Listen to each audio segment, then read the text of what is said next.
living organism to maintain their life on this earth are called life processes.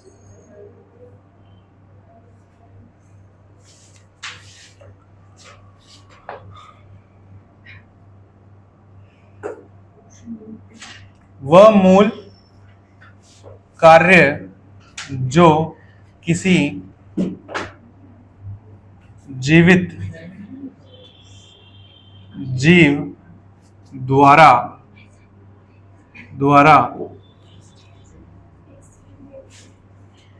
अपनी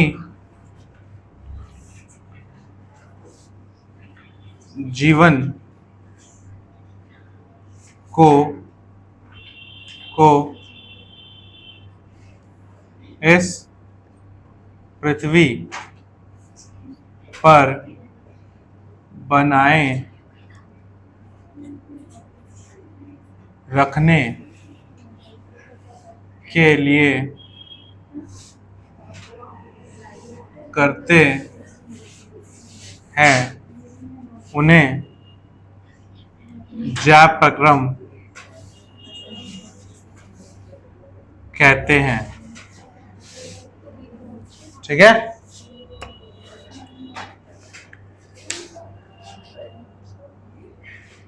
जैसे कि कुछ example, nutrition, respiration, transportation, excretion, control, coordination, growth, movement and reproduction. ये सारे क्या है? वो प्रोसेसेस जो कि हमारी लाइफ को इस पृथ्वी पे क्या सस्टेन करने के लिए, मेंटेन करने के लिए चाहिए होते हैं। बस समझ में आ गई? क्या क्या बोला मैंने? लिख लो। न्यूट्रिशन पोषण, रेस्पिरेशन श्वासन, ट्रांसपोर्टेशन यातायात,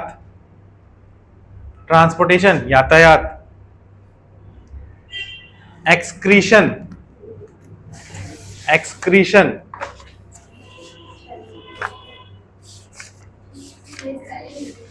उत्सर्जन, एक्सक्रीशन की EXCRETION, एक्सक्रीशन,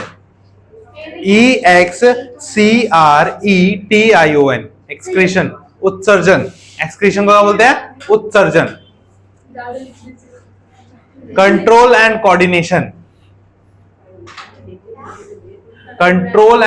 कोऑर्डिनेशन, नियंत्रण और समन्वय, कॉमा ग्रोथ विकास, कोऑर्डिनेशन, उसके बाद ग्रोथ, कॉमा मूवमेंट हलचल, एंड रिप्रोडक्शन प्रजनन। ये सारे के सारे क्या होते हैं? हमारे लाइफ प्रोसेस होते हैं। क्या होते हैं? सारे के सारे लाइफ प्रोसेस होते हैं जो हमारी लाइफ को इस धरती पे बनाए रखने के लिए बहुत जरूरी होते हैं, और इन्हीं के बारे में हमें पढ़ना है। कंट्रोल एंड कोऑर्डिनेशन के ऊपर तो पूरा चैप्टर है जो हमें पढ़ना है नेक्स्ट चैप्टर में। चलिए आगे बात करते हैं।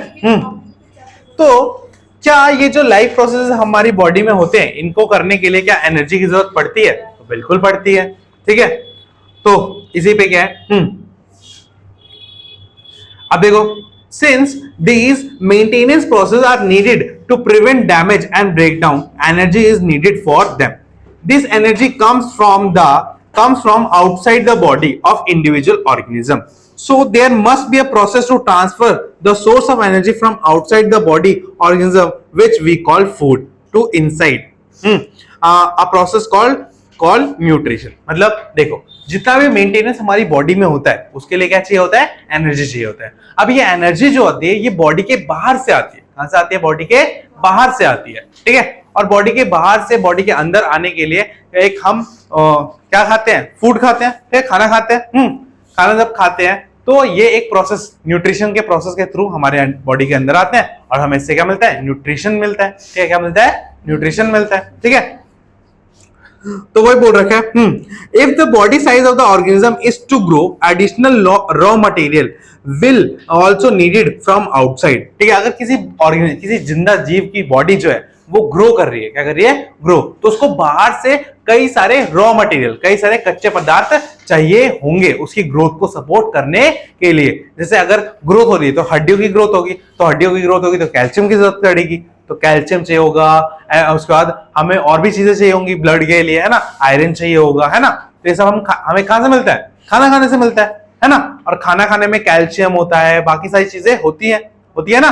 तो वहां से हमें बाहर से ये सारी चीजें मिलती है जो हमारी ग्रोथ को क्या करती है, सपोर्ट करती है। ठीक है, हमारे ग्रोथ को क्या करती है, सपोर्ट, हमारे विकास को क्या करती है, वो करती है, हेल्प करती है। ठीक है, अब देखो, since life on earth depend on the carbon based molecule, most of this food sources are also carbon based. ठीक है, तो हमारी जो लाइफ है अर्थ पे वो किस पे है, कार्बन की वजह से, कार्बन बेस्ड है। ठीक है, तो हमारा जो खाना है उसमें भी क्या होता है, कार्बन होता है। क्या होता है, कार्बन होता है। ठीक है, हर चीज में कार्बन होता है, हमारी बॉडी के अंदर भी बहुत ज्यादा कार्बन होता है। ठीक है, कार्बन के प्रोसेस के थ्रू ही ग्लूकोज, सुना है ना, ग्लूकोज क्या होता है, C12H22O, सॉरी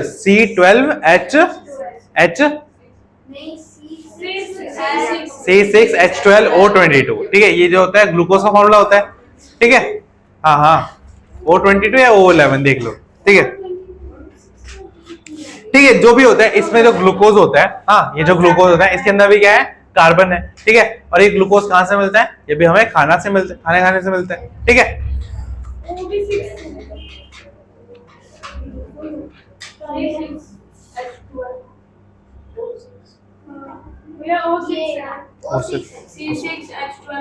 अच्छा, ठीक है, चलो, क्या है, देखो, the outside source of energy could be quite varied since the environment is not under the control of individual organism.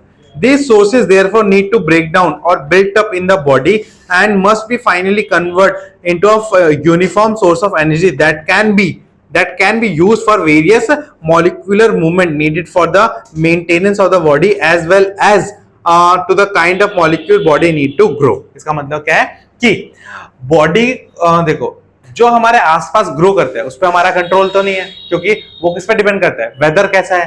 ठीक है, वेदर कैसा है, अगर ठंडी वाला इलाका है तो वहां पे चावल की खेती हो पाएगी, नहीं हो पाएगी। वहां पे किसकी खेती हो पाएगी, गेहूं की खेती हो पाएगी। ठीक है, तो वहां पे गेहूं, उनका स्टेपल फूड क्या, स्टेपल फूड पता है ना, जो मोस्टली लोग खाते हैं, तो स्टेपल फूड क्या हो जाएगा, रोटी हो जाएगा। ठीक है, जहां पे चावल होगा वहां पे स्टेपल फूड क्या हो जाएगा, राइस हो जाएगा।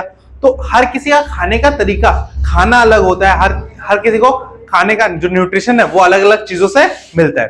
तो हमारी बॉडी में फंक्शन है कि हम उनको खा लेते हैं, फिर उसको एक यूनिफॉर्म एनर्जी में बदल देते हैं। क्या करते हैं, बदल देते हैं, और फिर हमारी बॉडी में ही क्या कर लेते हैं, उसको स्टोर कर लेते हैं। क्या कर लेते हैं, स्टोर कर लेते हैं। ठीक है, हमारी बॉडी में जो हम खाना स्टोर करते हैं, जो एनर्जी स्टोर करते हैं, उसको किस फॉर्म में करते हैं, ग्लूकोज की फॉर्म में करते हैं, और ज्यादा हो जाता है तो किसी फॉर्म में स्टोर करने लगते हैं, फैट्स की फॉर्म में स्टोर करने लगते हैं, है ना, ताकि जब हमारी बॉडी को जरूरत हो तो क्या करें उसको, तो हर टाइम तो हम खाते नहीं रह सकते ना, हाँ, तो हम क्या करते हैं, जब हम खाना खाते हैं तो हमारी बॉडी में क्या होता है, स्टोर हो जाता है, और जब हमारी बॉडी को जरूरत होती है तो क्या करते हैं, वो स्टोरेज में से उस चीजों को क्या करती है, लेती है। बस समझ में आ गई, हाँ।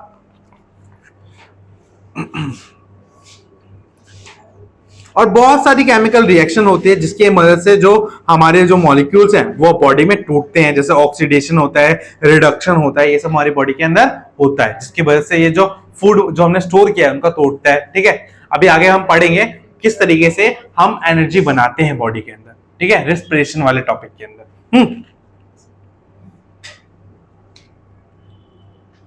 और तो अब देखो, अब बात करते हैं जैसे सिंगुलर सेल, है ना, सिंगल सेल ऑर्गेनिज्म होते हैं। ठीक है, जिसमें सिर्फ एक ही सेल होता है, और एक होता है मल्टी सेलुलर जिसमें बहुत सारे सेल्स होते हैं। तो जो सिंगल सेल होता है उसमें कोई स्पेसिफिक अलग सेल तो नहीं होता जो खाने को होता है, वो तो उनकी पूरी बॉडी, एमोबिया देखे ना, वो पूरी बॉडी को फैला के खाता है ना, और फिर अपनी बॉडी के अंदर ले लेता है, फिर उसको ऑब्जॉर्व करता है। बट हमारी बॉडी के अंदर क्या है, अलग अलग ऑर्गन्स बने हुए हैं, खाने को खाने के लिए अलग बना हुआ है, चबाने के लिए अलग है, ठीक है, उसको निगलने के लिए अलग है, पेट में जाके पचाने के लिए पेट है हमारे पास, है ना। तो अलग अलग चीजें हमारे पास हैं, ठीक है। तो हमारे अंदर क्या है, एक स्पेशलाइज सिस्टम लगा हुआ है, ठीक है, उस खाने को क्या करने के लिए, एनर्जी में बदलने के लिए। और फिर जब उसका यूज हो जाता है तो उसको निकालने के लिए भी एक अलग प्रोसेस होता है जिसको एक्सक्रीशन बोलते हैं, है ना। एक्सक्रीशन जो प्रोसेस बताया था उसमें क्या होता है, जो भी हमारी बॉडी का जो वेस्ट प्रोडक्ट होता है उसको हमारी बॉडी से क्या करते हैं, फ्लश आउट कर देते हैं, निकाल देते हैं, ठीक है, by the form of urine या बाय द फॉर्म ऑफ क्या समझ गया। हाँ चल, तो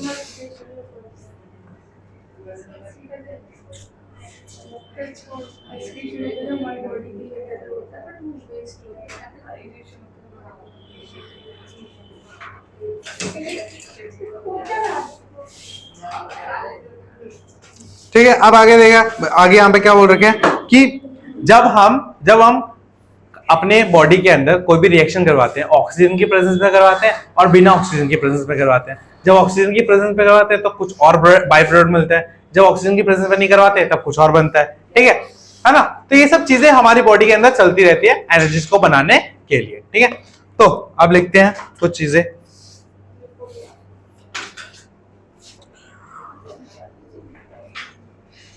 ठीक है। तो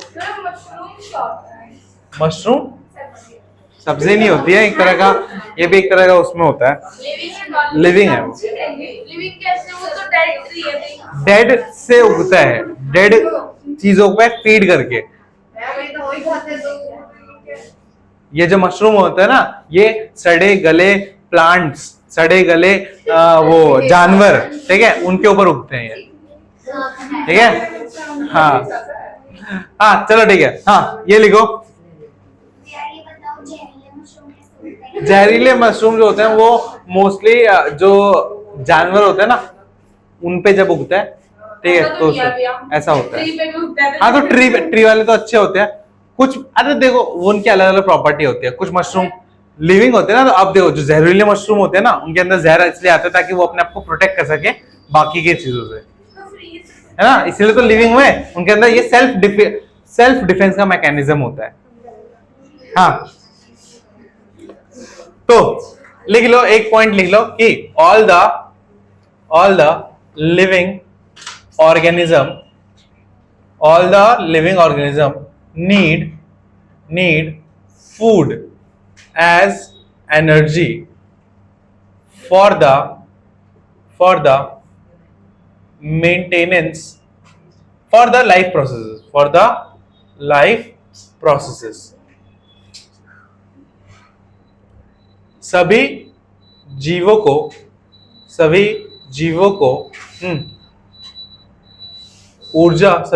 को ऊर्जा खाने से प्राप्त होती है जैव प्रक्रम के लिए, ठीक है। हाँ एक काम को करने के लिए कितनी क्या एटीपी चाहिए होते हैं? एटीपी हाँ। एक काम करने के लिए कम से कम, ये ज्यादा से ज्यादा जो बताना चाहूँ, कम से कम अब वो डिपेंड करता है नेचर ऑफ वर्क पे कि कैसा काम है। मैं भी बैठी हुई हूँ, जीरो एटीपी तो नहीं है,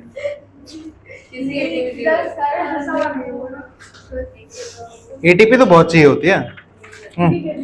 अब नेक्स्ट सुनो, अब नेक्स्ट क्या है, जो ये खाना में मिलता है, ये कहां से मिलता है, न्यूट्रिशन से मिलता है। कहां से मिलता है, न्यूट्रिशन क्या होता है, a way of intake of food, मतलब हम खाने को किस तरीके से खाते हैं, या किस तरीके से ऑब्टेन करते हैं, उसी को क्या बोला जाता है, न्यूट्रिशन। क्या बोला जाता है, न्यूट्रिशन, ठीक है।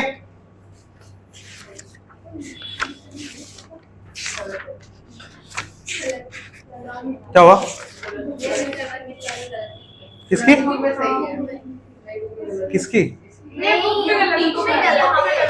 मैंने कुछ गलत लिखी है क्या, न्यूट्रिशन लिखा है। ठीक है, तो ये सब नोट कर लिया ना? नहीं भाई, ये अपने शुभ काम में अपने हाथ उतारे निकल जाता है, छोटे वाले हो जाते हैं। टाइम बताना। हाँ हाँ, क्या? सॉरी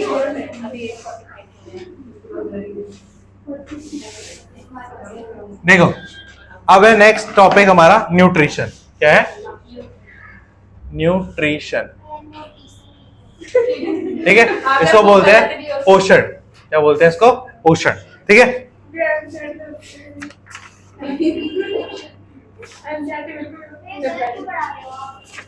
चुप हो जा। आपने तो कहा था कि बुक कभी गलत, ऊपर से एनसीईआरटी है। हाँ ठीक है, तो लिखिए न्यूट्रिशन क्या होता है। हाँ, न्यूट्रिशन इज अ, हाँ देखो, nutrition is a process, nutrition is a process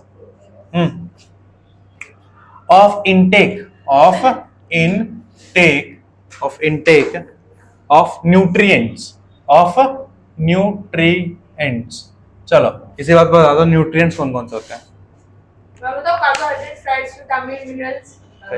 nutrients कौन कौन से होते हैं? आप कार्बोहाइड्रेट होते हैं, प्रोटीन होते हैं, विटामिन होते हैं, फैट्स होते हैं, ठीक है, मिनरल्स होते हैं, ठीक है, ये सब हमारे क्या होते हैं? न्यूट्रिएंट्स होते हैं। क्या होते हैं?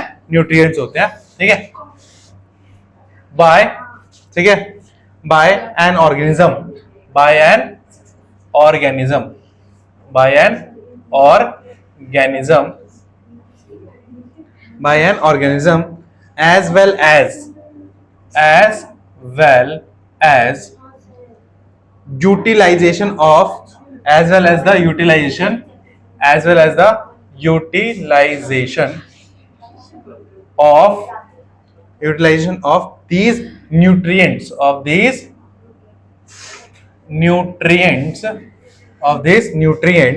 by the organism,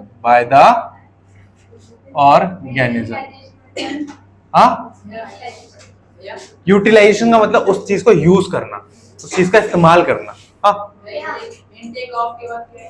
intake of nutrients, N है ना। देखो यूटिलाइजेशन का मतलब अरे चुप रहो। हाँ हाँ, इधर देखो, पोषण एक, हाँ ध्यान से लिखो, पोषण ये एक। अपनी यूटिलाइजेशन किस तरह गलत लिखी है? अच्छा, अरे ऐसा हो सकता है, वो जेड लिखा होगा कहीं पे। अरे आई लव यूटिलाइजेशन भैया। यूटिलाइजेशन का मतलब यूटीआई,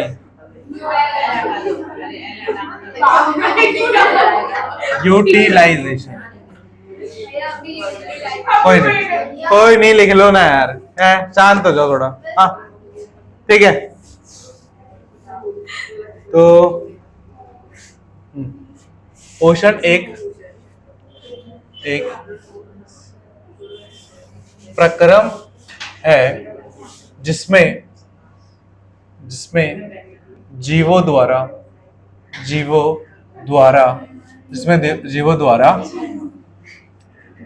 पोषक तत्वों को लिया जाता है और उनका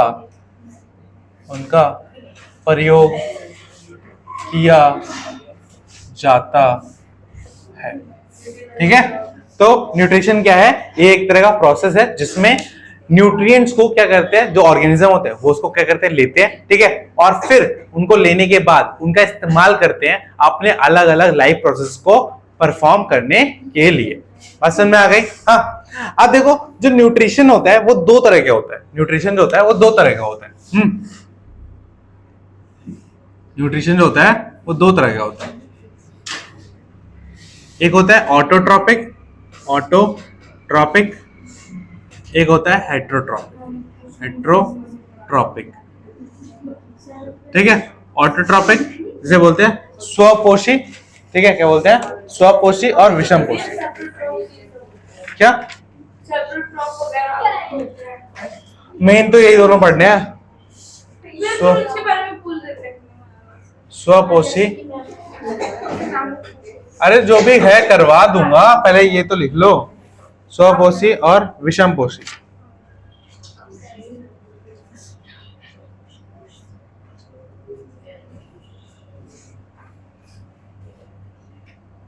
स्वपोषी और विषमपोषी पोषण, ठीक है।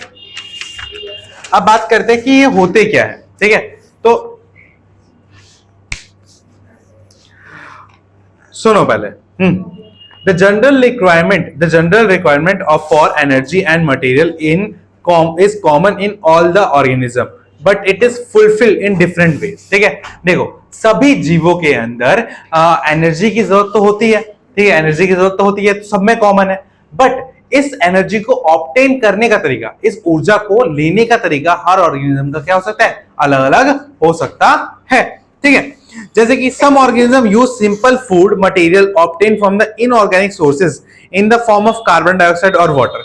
कुछ जो ऑर्गेनिज्म होते हैं वो सिंपल चीजों को, सिंपल इनऑर्गेनिक चीजें जो हमें आसपास एनवायरनमेंट में मिल जाती है, जैसे कि कार्बन डाइऑक्साइड मिल जाती है, वाटर, इन सब से अपना खाना बना जाती है। जबकि कुछ को कॉम्प्लेक्स चाहिए होता है, उनको क्या चाहिए, कॉम्प्लेक्स चाहिए होता है, ठीक है, कॉम्प्लेक्स सब्सटेंसेस चाहिए होता है जिनको वो ब्रेक डाउन करके सिंपलर में चेंज करके फिर उनसे एनर्जी को क्या करती है, लेती है, जैसे कि हम, ठीक है। और जो कार्बन डाइऑक्साइड और वाटर यूज करते हैं वो कौन होते हैं, प्लांट, ठीक है। तो ये दो अलग तरह के हमारे न्यूट्रिशन है, ठीक है। जैसे ऑटोट्रॉपिक या स्वपोषी पोषण होता है, इसमें क्या होता है कि इसमें जो खाना होता है ये खुद अपना बनाते हैं, खुद क्या करते हैं, अपना खाना खुद बनाते हैं, ठीक है। तो बोले खुद तो हमारी मम्मियां भी बनाती है खुद खाना, ठीक है, वो थोड़ा ना कौन होटल से खरीद के लाती है। तो खुद खाना बनाने का मतलब ये होता है कि ये किसी और पे डिपेंड नहीं रहती, जबकि हमारी मम्मियां सब्जी वालों पे और सब्जी वाले किसानों पे डिपेंड रहते हैं, ठीक है, कि उनको सब्जियां मिल जाए या खाना मिल जाए, है ना। और फिर उनको मम्मियां क्या करती है, पका के दे देती है हमें, ठीक है। जबकि प्लांट्स क्या करती हैं, इनको खुद ही कलेक्ट करती है, और ये किसी पे डिपेंड नहीं रहती, ठीक है, क्योंकि ये सारी चीजें आसपास तो हमारे भी है, कार्बन डाइऑक्साइड, वाटर, सनलाइट, ये तो हमारे आसपास भी है। क्या हम इन सब चीजों से खाना बना पा रहे हैं अपना? नहीं, ठीक है। तो ये जब अपना खाना बनाते हैं, ठीक है, तो ये अपना खाना खुद बनाते हैं, और कौन से प्रोसेस से बनाते होंगे, फोटोसिंथेसिस, प्रकाश संश्लेषण, किसे, प्रकाश संश्लेषण, ठीक है।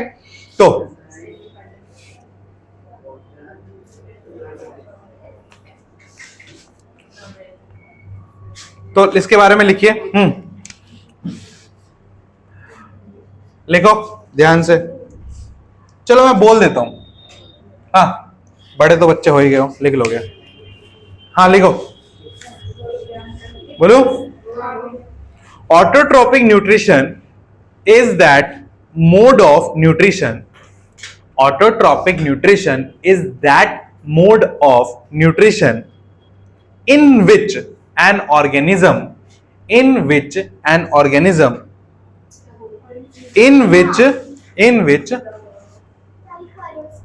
इसके definition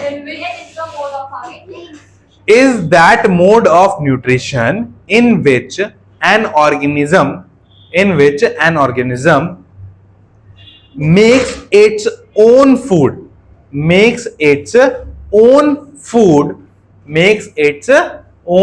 food from simpler substances, from simpler inorganic material, देखो from simpler inorganic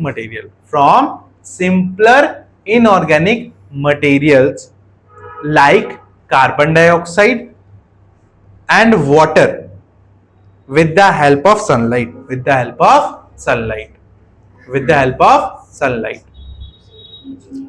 स्वपोषी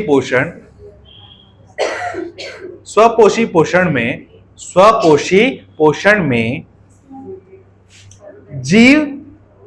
जीव अपना खाना स्वयं बनाते हैं, अपना खाना स्वयं बनाते हैं, अपना खाना स्वयं बनाते हैं,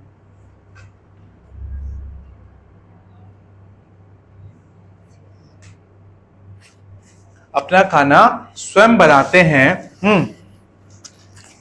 सरल, अपना खाना स्वयं बनाते हैं,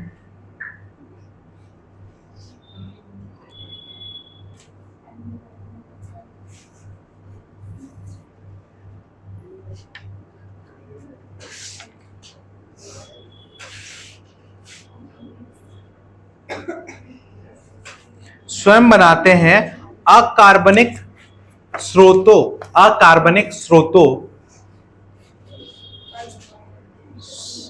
स्वयं बनाते हैं क्या स्वयं बनाते हैं क्या बोला? स्वयं बनाते हैं अकार्बनिक स्रोतों से, अकार्बनिक स्रोतों से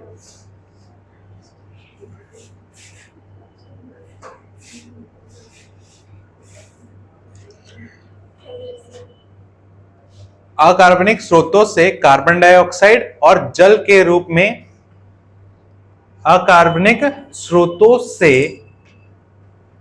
कार्बन डाइऑक्साइड तथा जल के रूप में सरल पदार्थों को प्राप्त करके, सरल पदार्थों को प्राप्त करके। बस समझ में आ गई? तो ऑटोट्रॉपिक न्यूट्रिशन में क्या होता है? खुद का खाना खुद बनाते हैं। किसकी हेल्प से बच्चों? CO2 प्लस वाटर और प्लस सनलाइट, ठीक है, इनकी मदद से। ठीक है, इनकी मदद से बनाते हैं। समझ में आ गया? हाँ, अब ये लिख रहे हैं तो आगे हाइड्रोट्रॉपिक भी लिख लेते हैं एक बार। लिखो हाइड्रोट्रॉपिक। हाँ लिखो, बोलो। डिफरेंस की फॉर्म में लिखना था, चलो कोई नहीं, लिखो। Hydrotropic nutrition, hydrotropic nutrition is that mode of, heterotropic nutrition is that mode of nutrition in which heterotropic nutrition is that mode of nutrition in which organism cannot make their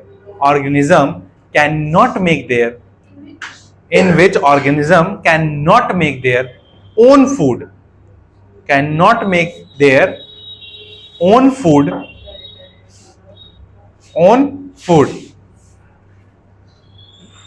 and depends on other organism,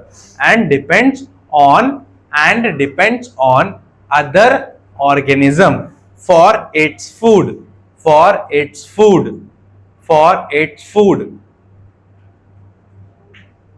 Hindi में लिखिए। विषमपोषी पोषण में जीव स्वयं का खाना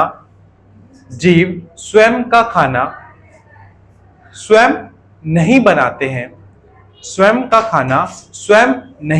हैं, और अन्य जीवों पर अपने खाने के लिए निर्भर रहते हैं। ठीक है, समझ में आ गई? अब दो वर्ड्स और आते हैं, जैसे कि ऑटोट्रॉप्स और हेटेरोट्रॉप्स। ऑटोट्रॉप्स मतलब स्वपोषी, ठीक है, और हेटेरोट्रॉप्स मतलब विषमपोषी। ठीक है, ये कौन होते हैं? ऑटोट्रॉप्स वो होते हैं जो ऑटोट्रॉपिक न्यूट्रिशन फॉलो करते हैं। ऑटोट्रॉप्स वो होते हैं जो ऑटोट्रॉपिक न्यूट्रिशन फॉलो करते हैं, जैसे कि ग्रीन प्लांट्स, ठीक है, जैसे कि ग्रीन प्लांट्स, ट्रीज, है ना, ये सब। ठीक है, और हेटेरोट्रॉप्स वो होते हैं, ठीक है, जो कि हेटेरोट्रॉपिक न्यूट्रिशन क्या करते हैं? फॉलो करते हैं, जैसे एनिमल्स, ह्यूमंस, है ना। समझ में आ गई? ये सब क्लियर है? हाँ,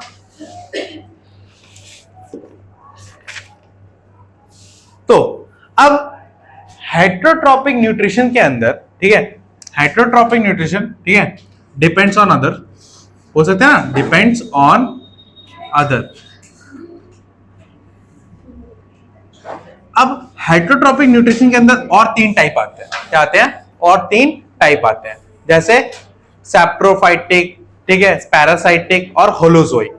ठीक है, पसंद नहीं? ये हम नेक्स्ट क्लास में डिस्कस करेंगे। ठीक है, आज के लिए जितना पढ़ाया है, ठीक है, एनसीईआरटी से एक एक लाइन, ठीक है, कहां तक पढ़ के आना है मैं बता देता हूं आपको।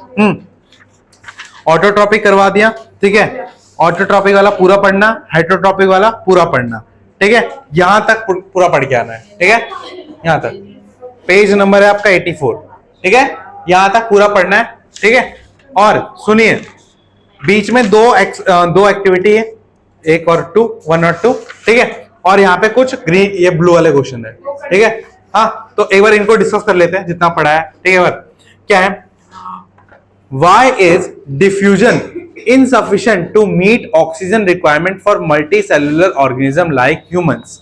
ठीक है, कि जो डिफ्यूजन प्रोसेस होता है, डिफ्यूजन प्रोसेस में क्या होता है कि हायर कॉन्सेंट्रेशन से लोअर कॉन्सेंट्रेशन में ऑक्सीजन या CO2 जैसी गैसेस ट्रैवल करती है, ठीक है। तो क्यों ये जो डिफ्यूजन होता है, क्यों ये मल्टी सेलुलर ऑर्गेनिज्म के अंदर ये सफिशिएंट मात्रा में ऑक्सीजन को पहुंचा नहीं पाती है, उसकी जो रिक्वायरमेंट होती है, उसकी जो नीड होती है, उसको पूरा कर नहीं पाती है, क्योंकि मल्टी सेलुलर ऑर्गेनिज्म में बहुत सारे क्या होते हैं, सेल्स होते हैं, ठीक है। और सारे सेल्स को अलग अलग क्या चाहिए होता है, सबको क्या चाहिए होता है, ऑक्सीजन चाहिए होता है। तो ऑक्सीजन की डिमांड जो होती है वो बहुत ज्यादा होती है, क्या होती है, बहुत ज्यादा होती है, ठीक है। तो इसीलिए हमारा जब बॉडी के अंदर जब बहुत ज्यादा अमाउंट में ऑक्सीजन की जरूरत होती है, तो हमारा बॉडी क्या होता है, डिफ्यूजन की मदद से ये काम नहीं कर पाता है, ठीक है। तब उससे दूसरा मेथड रेस्पिरेशन की जरूरत पड़ती है, ठीक है। किसकी जरूरत पड़ती है, रेस्पिरेशन की, जिसकी वजह से हम सांस को अंदर खींचते हैं, ठीक है। बात समझ में आ गई? हाँ, तो इसका आंसर घर से लिख के लाओगे, मैं समझा देता हूं क्या है, बट इसका आंसर आप लिख के लाओगे, ठीक है। नोट्स में लिख के लाओगे, नेक्स्ट क्लास में चेक करूंगा, ठीक है। फिर नेक्स्ट क्या है, what criteria do we use to decide whether something is alive? तो ये लिखवा चुका हूं मैं, हाँ। कैरेक्टरिस्टिक्स ऑफ लिविंग ऑर्गेनिज्म की मूवमेंट होनी चाहिए, सांस लेना चाहिए, ठीक है, अलाइव होना चाहिए, खाना पानी ये सब मांगना चाहिए, ठीक है, ठीक है। मेंटेनेंस करते रहना चाहिए अपनी बॉडी की, है ना, ये सब लिख दोगे, ठीक है। फिर नेक्स्ट क्या है, what are the outside raw material used by an organism? कौन कौन से आउटसाइड रॉ मटेरियल जो एक ऑर्गेनिज्म के द्वारा इस्तेमाल किया जाता है?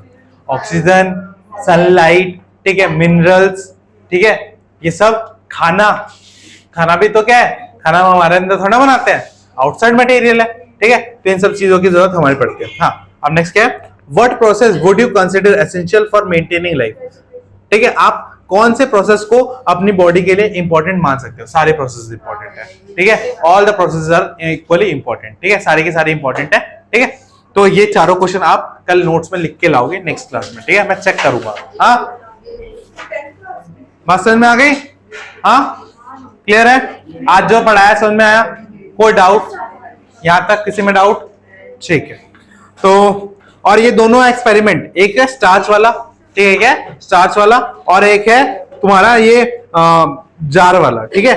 जार में दो प्लांट रखे हैं, एक के अंदर क्या रखा है, पोटेशियम हाइड्रोक्साइड रखा है, और एक में नहीं रखा है, ठीक है। तो दोनों के से प्लांट में क्या फर्क पड़ रहा है ये आपको इसमें बताना है, ठीक है।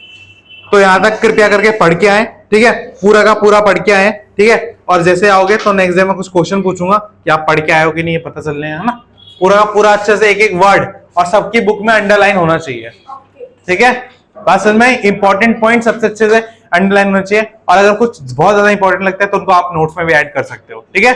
बात समझ में? क्योंकि देखो सेल्फ नोट सबसे अच्छे होते हैं, मैं तो लिखवा दूंगा, मैं तो सबके अकॉर्डिंग लिखवा रहा हूँ। अब तुम्हें कुछ एक्स्ट्रा भी हो सकता है जो तुम्हें कहां से मिलेगा, बुक से मिलेगा, तो तुम बुक से ढूंढ लेना, ठीक है। बुक किसकी है?